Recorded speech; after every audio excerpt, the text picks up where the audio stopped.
isaorako anao zay.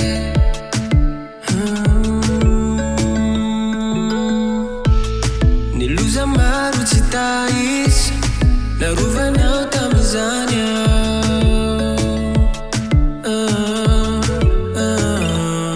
tsy mba navelanao ho lavo ao fa narovanao mitombo hatrany io.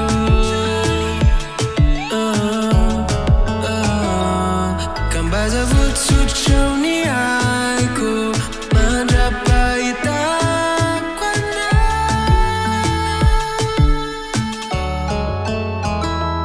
Maniry anao ao mba hoemfona.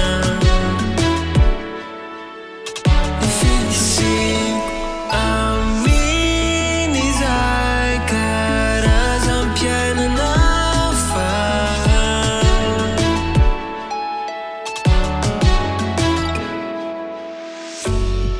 raha mbola eo foana ny fotoana dia ho mandrakizay ny fisiana. Ireko fahavelomana ny mandrakizayko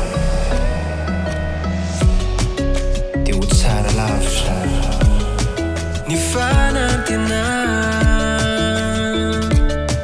mankasitraka